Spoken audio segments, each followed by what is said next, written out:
Bueno, hoy la clase de hoy va a estar a cargo de nuestro coordinador, Mariano Bello.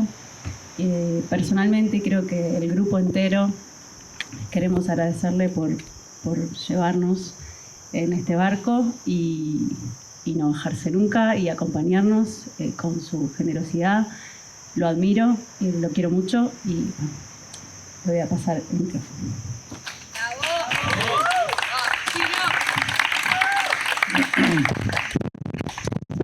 Buenas noches a todos. Es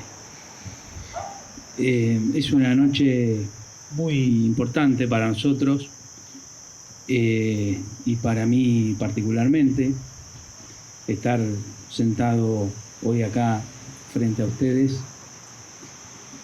Y como sabía que este momento iba a ser muy difícil para mí, para tomar la palabra y hablarle a ustedes, a pesar de que nos vemos regularmente y somos el grupo Savoy. Hay algo de esta noche que evoca la historia de este grupo, de dónde venimos, y es el ritual que hacemos. Por lo tanto, es muy importante, digamos, pasar por la palabra para después poder festejar y celebrar como nos merecemos. Entonces, ustedes saben que este año fue particularmente difícil. Y en el momento de mayor oscuridad vino a nosotros una imagen que nos sostuvo y nos orientó, ¿no? Esa imagen la encontró Ernesto Gallo para nuestro grupo y es este cuadro que está aquí atrás, que funciona para nosotros, nos permitió empezar, ¿no?, en este año y nos acompañó durante todas las clases y llegar hasta aquí hoy, ¿no es cierto?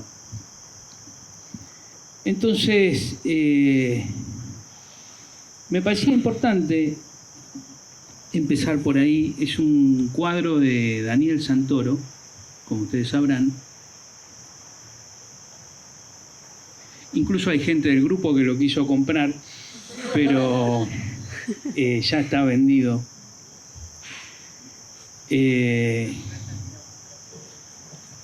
Porque bueno, digamos, evidentemente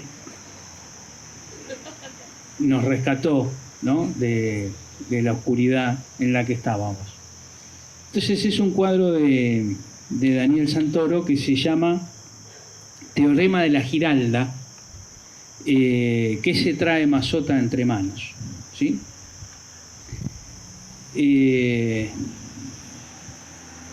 Ahí está. Bueno, la Giralda es un bar, ¿no? Y Teorema, cuenta Santoro que todos habían ido a ver la película de Pasolini, que recién se estrenaba en ese cine que está ahí atrás, el Cine Lorca, y después del estreno de esa película se sentaron los nenes en ese bar. Y bueno,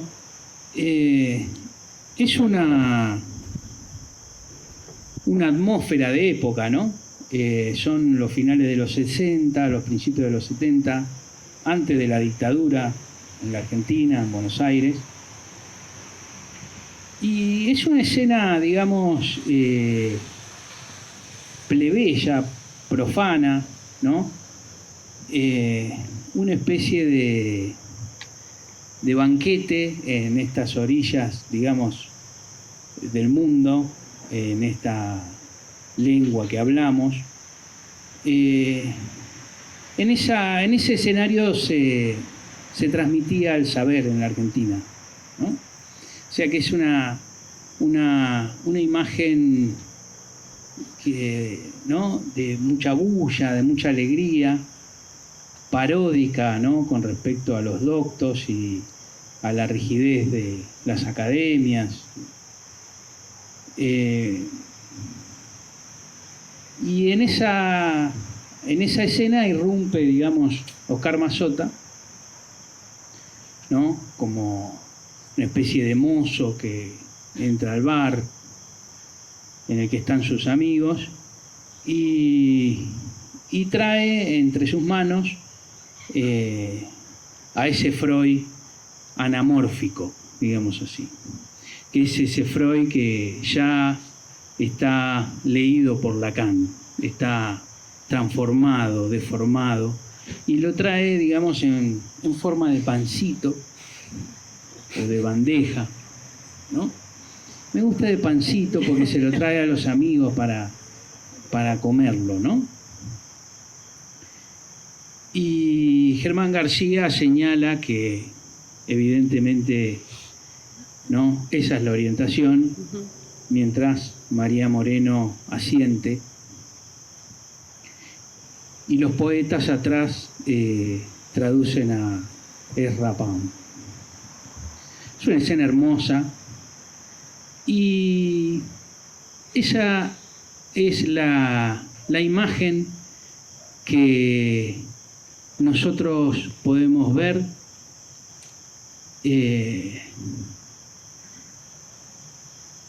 enmarcada por la ausencia de Carlos. Es decir, de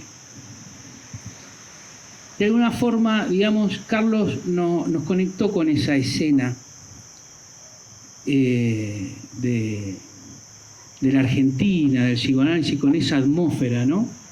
Nos hizo un puente entre esa generación diezmada de los 70 y los que éramos jóvenes en los 90. Esa escena, digamos, de la transmisión profana del psicoanálisis con los universitarios del siglo XXI.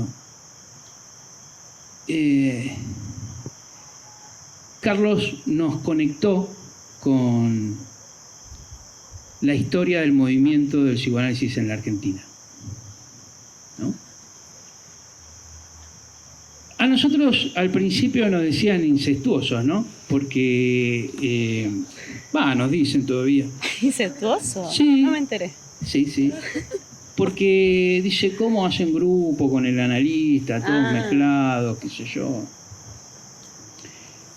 En realidad, digamos, no hay nada más exogámico que conectar un grupo con la historia del movimiento, ¿no? Evidentemente, digamos, Carlos fue nuestra salida al mar. Y nos mostró que había una historia detrás nuestro y un modo de entender el psicoanálisis, ¿no? Él también tenía su Freud anamórfico bajo el brazo, ¿no?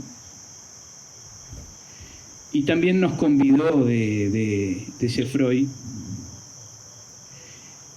Y con eso, digamos, armó una escena de transmisión que de alguna manera evoca esa imagen que vimos tras su ausencia, ¿no?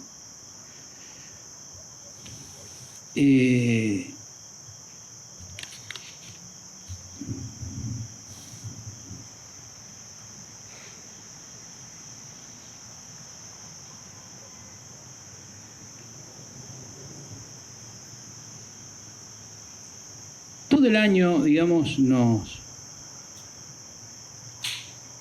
acompañó esa imagen, que evidentemente, digamos, tiene la fuerza del psicoanálisis en lengua castellana, ¿no? De ahí venimos. Y es muy importante esa conexión entre los grupos y la historia del movimiento, ¿no? Los grupos y el movimiento. Porque por ahí pasa, ¿no?, Freud en lengua castellana. En esa confluencia entre, ¿no?, el castellano, el Río de la Plata y el Río Paraná, en esa confluencia entre Rosario y Buenos Aires,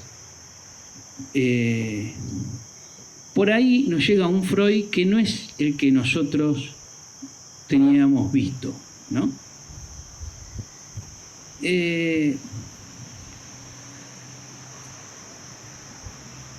Sobre el final del año apareció otra imagen importante para nosotros, que también es un cuadro, y que la mandó Mauro Ontanilla al grupo, y que, ¿no?, ya tiene una cercanía mayor, y que es la mítica esquina del Hotel Savoy donde empezó todo, ¿no? Quiere decir que están en conexión, digamos, un cuadro y el otro, ¿no? Un cuadro permite llegar, digamos, finalmente a esa esquina que el primer momento en el que la vi, me parecía que llovía, ¿no? Sí.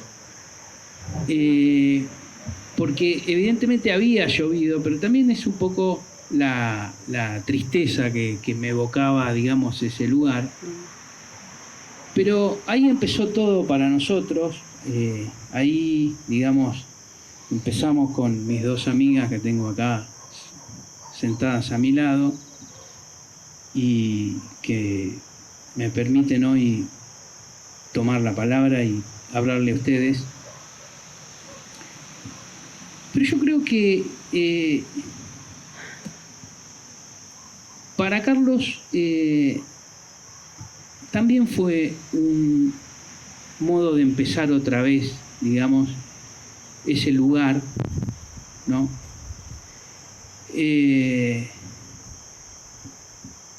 Incluso él hacía el chiste, digamos, de que su madre y su padre habían dormido esa noche ahí, una noche ahí en ese mismo hotel, ¿no? Entonces buscaba algo como de, ¿no?, de ese origen para empezar otra vez. Y creo, la luna de miel no era. La noche de bodas, ¿no? Como que, ¿no?, como si lo hubiesen hecho ahí, ¿no? Y sí. Es muy hermosa esa imagen, pero creo que, digamos, buscaba ese recomienzo y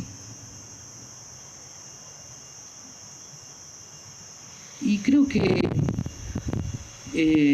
creó el grupo Savoy, ¿sí?, para que soporte, digamos, una palabra que sea el revés, digamos, de ese origen. Creo que el grupo Savoy es una creación de Carlos, ¿sí?, que se inscribe, digamos, en ese momento de recomienzo y que soporta lo que podríamos llamar el estilo tardío de Carlos, que se parece mucho a una comedia, ¿sí? Creo, Carlos decía que él quería hacer una serie que se llamara El peor psicoanalista del mundo, ¿no? Evidentemente, digamos, creó al grupo para soportar esa comedia, que es el revés exacto de Cadáver insepulto, venganza y muerte de los jóvenes.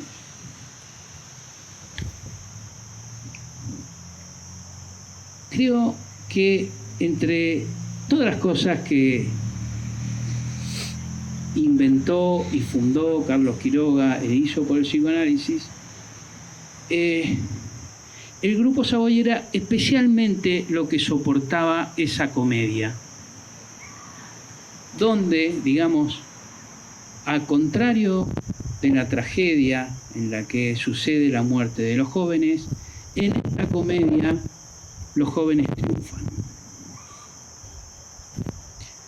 Es decir, que Carlos inventó el grupo Savoy para que no mueran los jóvenes.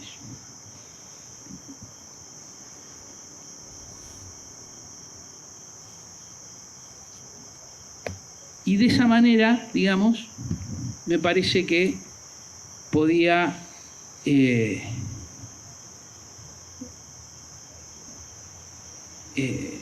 inscribir una nueva historia, digamos, en su vida.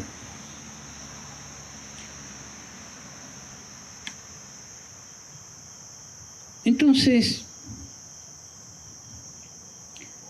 creo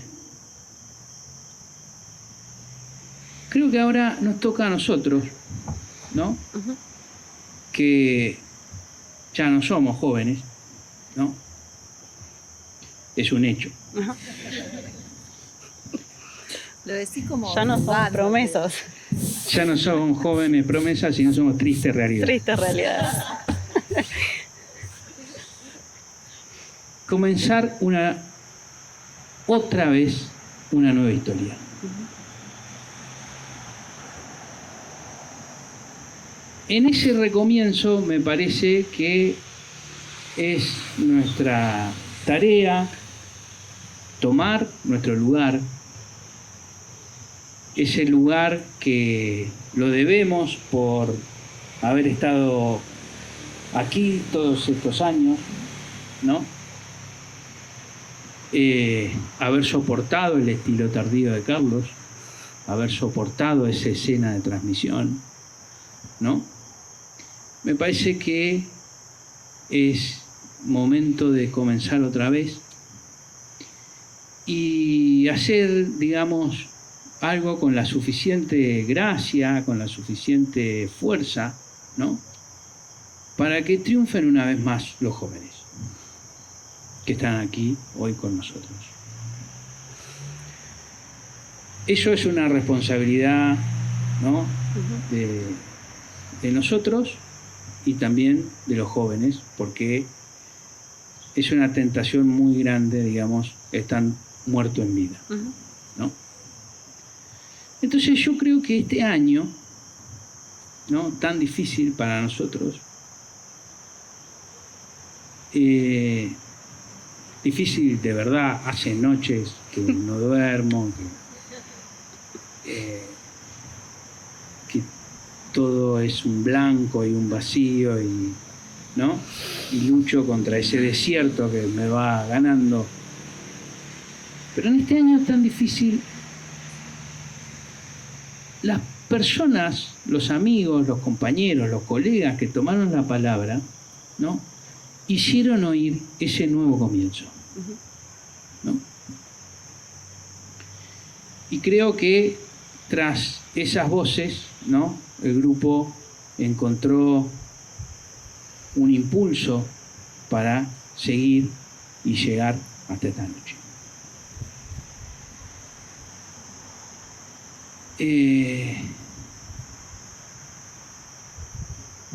Creo que ese nuevo comienzo,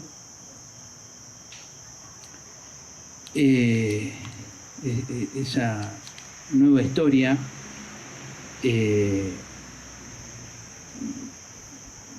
que es posible porque en la medida en que cada uno ocupe su lugar, y ustedes saben que no hay nada más difícil en este mundo que ocupar el lugar que uno tiene, ¿no? Uno piensa que el lugar que tiene, ¿no?, es el del otro siempre, y no vive tras eso. Y lo más difícil es llegar a ser lo que uno es, ¿no? Eso es lo más difícil de todo. Entonces, que los jóvenes sean jóvenes cuando les toca ser jóvenes es una tarea muy ardua, ¿no? Entonces, me parece que, y bueno, con mucha humildad, digamos, en el medio del temor y el temblor en el que estábamos, encontramos un punto de apoyo, ¿no?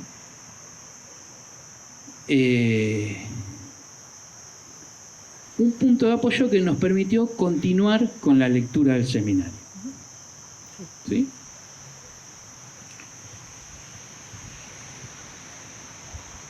Que evidentemente era lo más difícil del mundo, ¿no?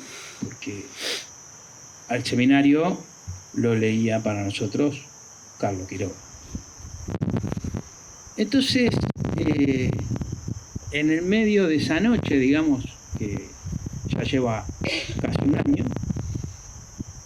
encontramos un punto de apoyo que es tan sencillo, pero tan importante, ¿no?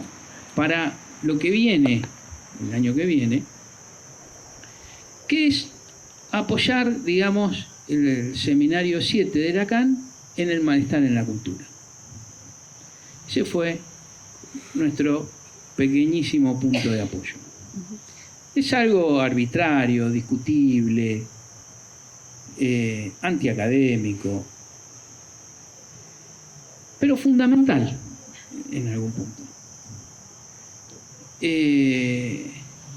Porque así leía a Carlos, digamos. Entonces nosotros decimos, también exagerando como hay que leer, que el seminario 7 es una relectura del malestar en la cultura. Así empezamos. Y está bien, ¿no? Porque el malestar en la cultura, dice Lacan, es la ética de Freud. Es decir, que el malestar en la cultura es como la ética de Nicómaco de Aristóteles, es el malestar en la cultura en Freud, ¿no? Es decir que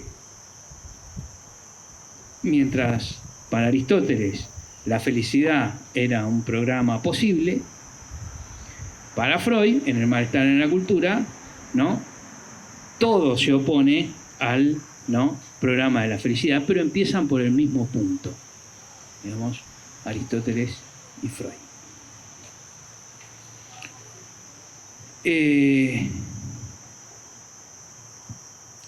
Y además nos permite, digamos, situar una ética antigua, una ética de principios de siglo, ¿no? En ese 1930, donde Freud, ¿no?, ve venir en la antinomia civilización y barbarie, viene venir la noche más oscura sobre la civilización europea que había reinado todo el siglo XIX. El malestar en la cultura está totalmente inscripto, digamos, en ese problema, ¿no? Y el seminario de Lacan, digamos, es una relectura del malestar en la cultura, pero está, digamos, tensado bajo otras circunstancias políticas, económicas y, ¿no?, Europa venía ya de la Segunda Guerra Mundial. Es decir, que permite leer, digamos, en contraste la ética de Freud, ¿sí?, con la lectura que hace Lacan y que llama la ética del psicoanálisis.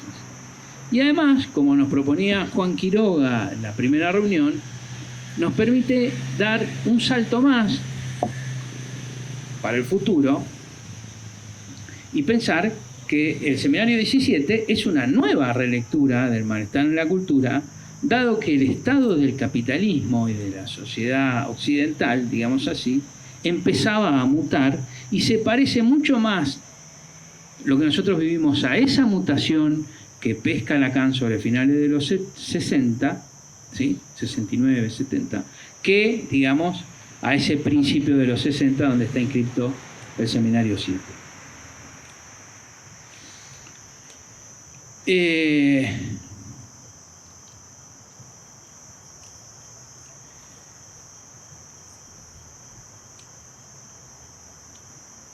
nosotros, como hemos dicho con Ángeles muchas veces, entendemos que para Freud, digamos, hay una antinomia entre naturaleza y cultura, y que ese pasaje entre un estado y el otro depende de las consecuencias de un crimen, ¿no? Es decir, siempre hacemos el chiste, ¿no?, que lo que pasa de la naturaleza a la cultura es la sepultura, ¿no? Sí. Es decir, el tratamiento que una determinada cultura le da a sus muertos, ¿sí? Ujú.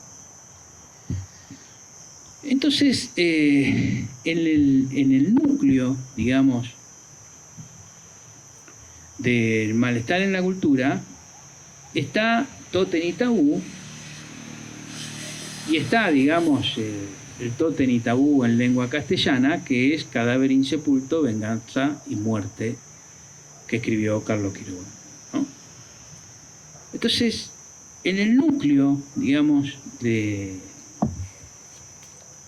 la cultura está, digamos, ese crimen fundamental que nosotros llamamos, ¿no?, parricidio, y que hace nacer al padre como muerto.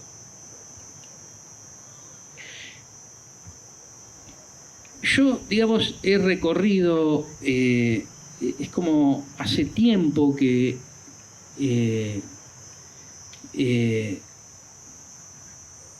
voy dándole vueltas a esa relación primordial entre el crimen y la ley, ¿no? Porque estamos empujados por eso al leer el Seminario de la Ética. Y les he propuesto, digamos, cómo hay que leer, digamos, el mito de Tótem y Tabú, ¿no?, en relación al rito de Edipo y a la tragedia de Hamlet, ¿no? Hemos hecho esa conexión.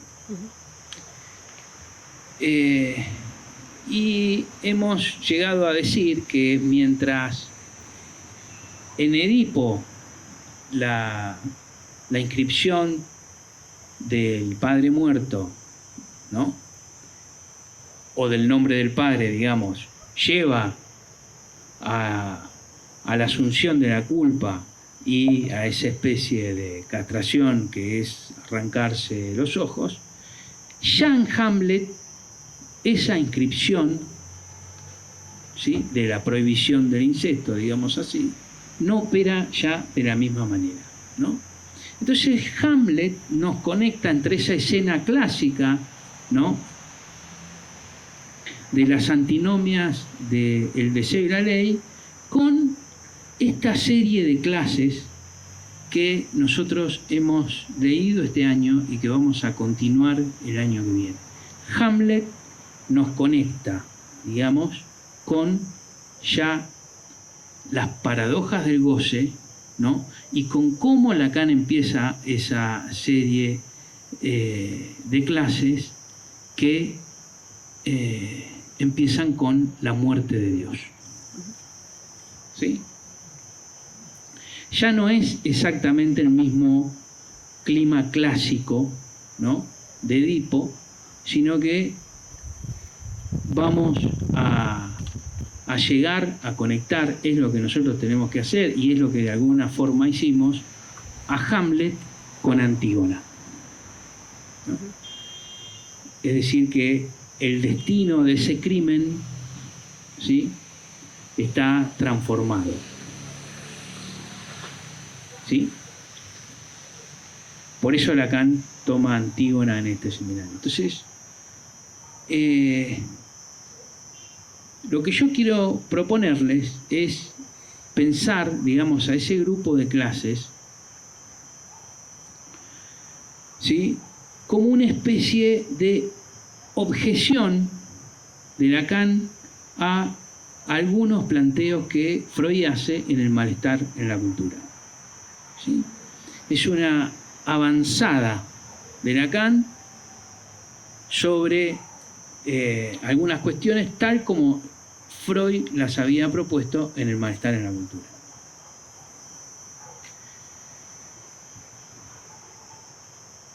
Por eso el problema central, digamos, la reducción, digamos, de Lacan, el punto donde va a atacar, digamos, la posición de Freud en el malestar en la cultura es en la clase el amor al prójimo. ¿Sí? Ujú. Es decir, la escena que van a presentar esta serie de clases no es una escena de prohibición, ¿sí?, sino es una escena de transgresión, ¿sí?, de lejanía y de cercanía con el campo central del goce. ¿Sí? Es decir, cambia el paisaje. Cambia el paisaje. Y el punto exacto donde ese paisaje empieza a cambiar es en el mandamiento, el problema del amor al prójimo. ¿Sí?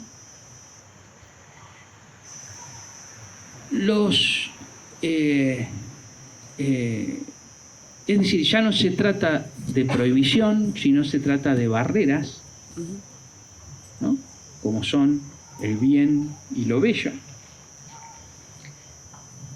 Y los personajes en los que Lacan se va a apoyar para indagar esa zona son Sade y Antígona.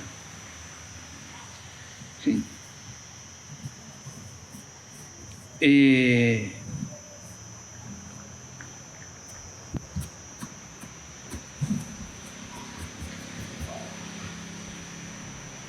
Para Lacan, si ustedes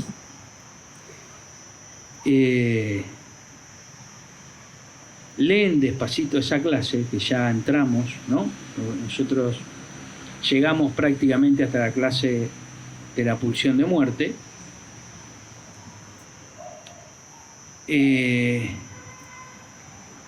Lacan, digamos, va, creo yo, a efectuar un pasaje, ¿no?, que va de la muerte de Dios a la segunda muerte. Ujú. ¿Sí? Sí. Es decir, que hay, ¿no?, una especie de más allá de, ¿no?, que no se detiene ante el semblante del Padre muerto como origen de la ley. ¿Sí? Ese más allá, Lacan lo investiga con Sade y lo investiga con Antígona. ¿Sí? Y en los dos personajes que nosotros vamos a, ¿no?, a continuar estudiando el año que viene, la palabra central es el crimen. ¿Sí? Ujú. Es el crimen. Pero sus operaciones son distintas. Lacan tiene una idea, ¿no? Extrae de Sade una nueva lectura de la pulsión de muerte. ¿Sí? Compara a la pulsión de muerte freudiana con el discurso de Pío VI, ¿no?, que es un tópico conocido de la obra de Sade, donde Sade va a plantear justamente ahí el tema de la segunda muerte. ¿Sí?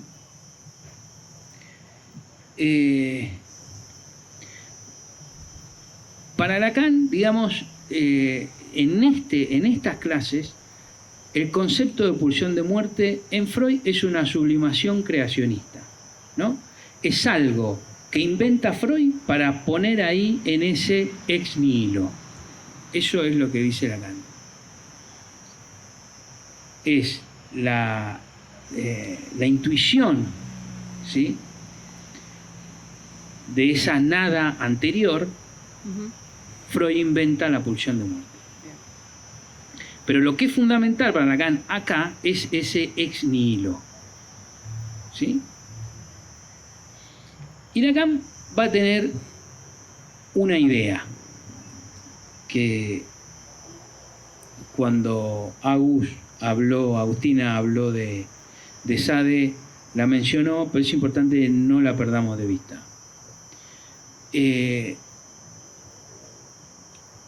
Para Lacan, Sade, ¿no?, con su fantasma, queda detenido en un punto y con su concepto avanza hacia ese punto de la segunda muerte, que es lo que llega a plantear. Es decir, que para Lacan, digamos, Sade no avanza hasta ahí en su fantasma, sino que avanza hasta ahí en su teoría.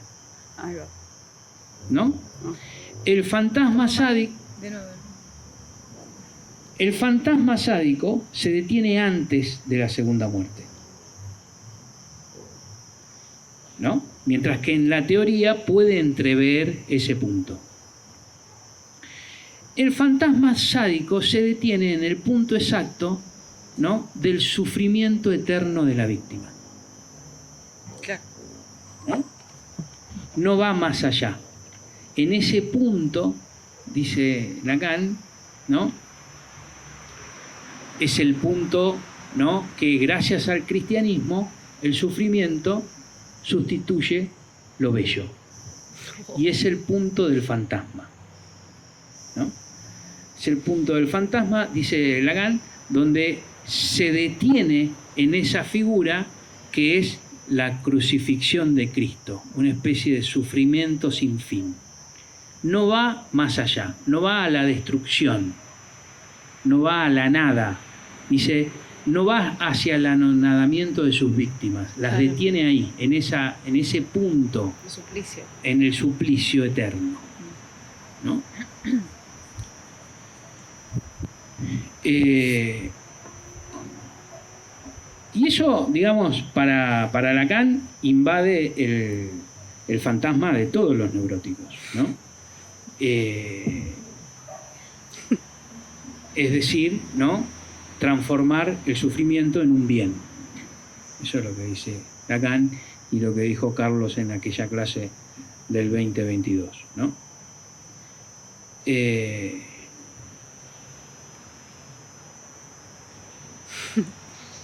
¿No? El fantasma nos hace sufrir como sufre Cristo en la cruz infinitamente, ¿no? Miren si esto no está en el centro de la experiencia del análisis, ¿no? ¿Somos capaces de abandonar a ese hermano que somos nosotros mismos y que sufre infinitamente, ¿no?, y que no para de sufrir? Bestia. Pare de sufrir. Pero Antígona, que es lo que vamos a seguir el año que viene, me parece que el año que viene, ¿no?, tendría que haber muchas voces hablando de Antígona, ¿no?, como lo proponía Aguada, ¿no?, que haya como una especie de, ¿no?, de cristal que nos permitiera entrar a Antígona de diferentes lugares. Antígona no se detiene, porque es antigua, ¿no?, es una tragedia antigua, no se detiene, ¿no?, en ese sufrimiento de la cruz, sino que, ¿no?, muestra ese punto, ¿no?, donde el deseo es destrucción y toca, ¿no?, esa segunda muerte. Lo que Lacan llama ahí esa segunda muerte, que es ese punto, ¿no?,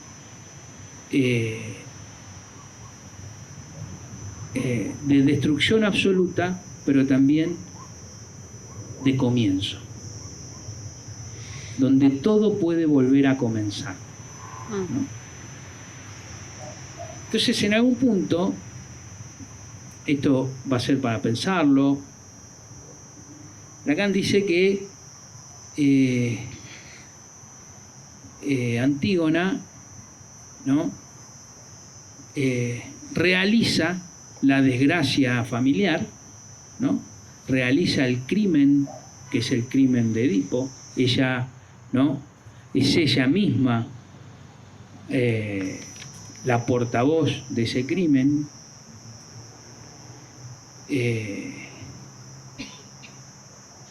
Porque se trata del cadáver insepulto, ¿no? Y se trata del hermano, y se trata de que su padre es también su hermano. Entonces, Antígona, ¿no? Realiza, digamos, esa desgracia familiar, pero finalmente, digamos, lo que dice Lacan es que, sin embargo, ella responde con un deseo puro, ¿no? Responde a la desgracia familiar, ¿no? Representando ese crimen mismo, inscribiendo ese crimen mismo, pero con su propio deseo. Por eso dice, ¿no? Ese deseo puro que es una, ¿no? Una destrucción que toca ese punto, ¿no? Del ex nihilo. Finalmente, digamos, la tragedia de Antígona, de alguna manera, es una sublimación al tocar ese punto, ¿no? Entonces, todo esto que nosotros tendremos que continuar el año que viene,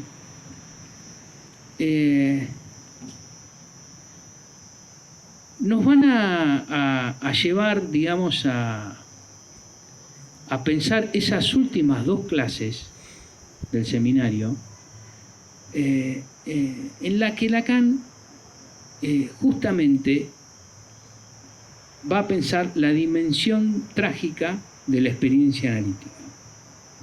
Es decir, que ese deseo de muerte, ¿no? De destrucción, pero también, ¿sí? Al tocar ese punto de la segunda muerte, de comenzar otra vez, de alguna manera ese deseo está en juego, ¿sí? Esa dimensión del deseo está en juego en la experiencia de un análisis. Entonces, Lacan va a llamar, digamos, a ese espacio, ¿no? En el que un deseo va desde la primera muerte hacia la segunda muerte, ¿no? El espacio entre dos muertes. Y va a decir que la primer barrera, ¿no?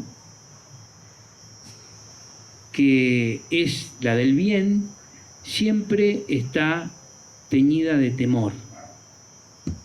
Pero una vez que se atraviesa esa primera muerte, tendremos que pensar, ¿no? Se abre ese espacio entre dos muertes, que es donde vive Antígona, donde se desarrolla la tragedia de Antígona y donde se desarrolla también un análisis. Ahí, mientras avanza el deseo, lo que lo acompaña es la culpa. O sea, la culpa es, digamos,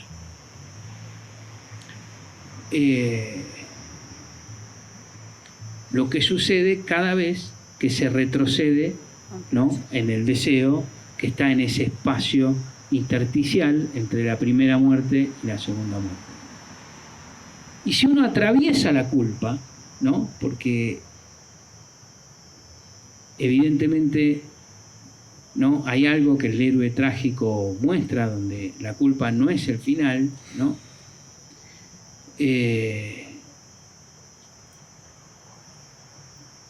Al revés de Sade, Lacan ve en esa segunda muerte una especie, ¿no? De salida, de final para el análisis. Pero en la medida en que el que toque ese punto soporte el odio. Entonces dice temor, culpa y odio. se va a encontrar, ¿no?, el que toque ese punto con un odio. Un odio al padre, dice, porque se trata, todas estas clases, ¿no?, se trata de un ateísmo. Se trata de un punto ateo, de un punto, ¿no?, donde Dios no responde. Entonces surge un odio, ¿no? Si el sujeto puede hacer algo con ese odio, ¿no?, entonces quizás surja el revés de la tragedia, que es la comedia y la alegría que viene, ¿no?, después de no haber cedido con el deseo. Bueno, muchas gracias.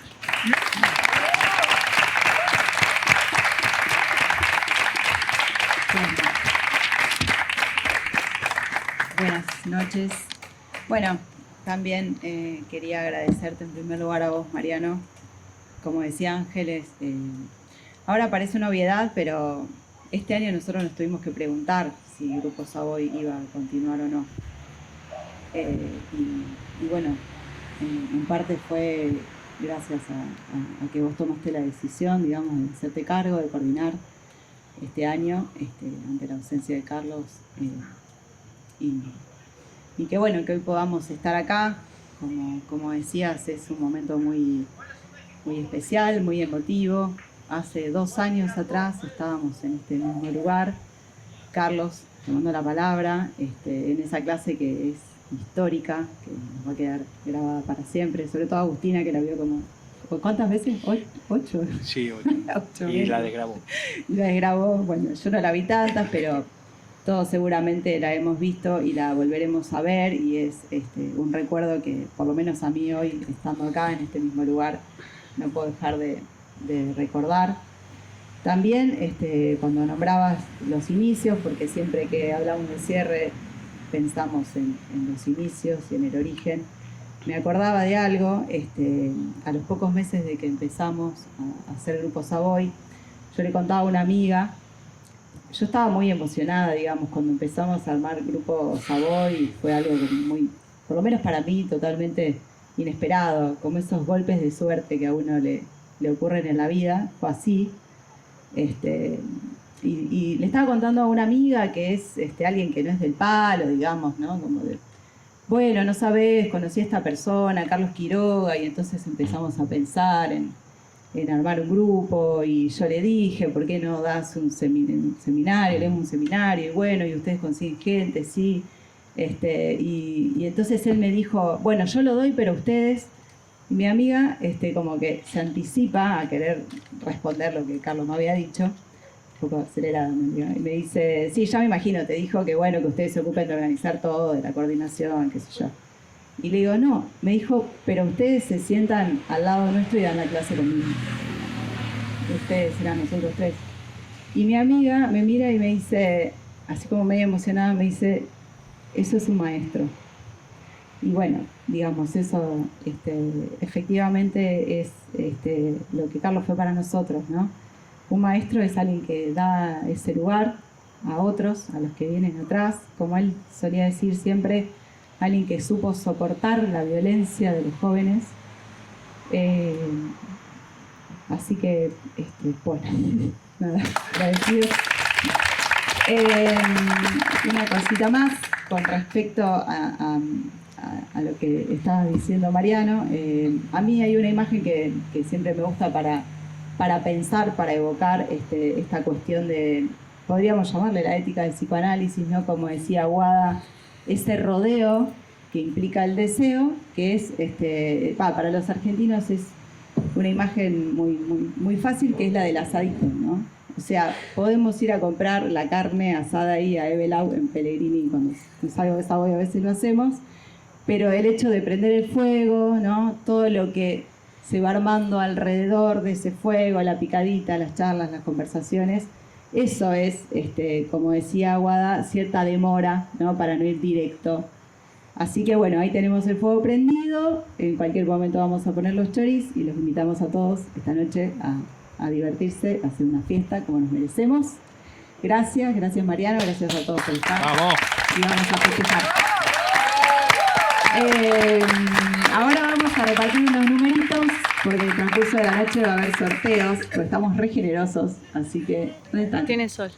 Bueno, ahora los repartimos. Ya, Feli, podés poner el musiquita.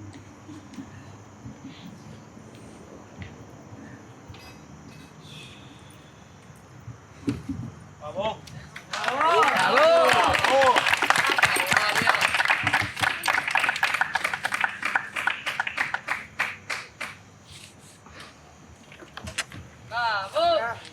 Música.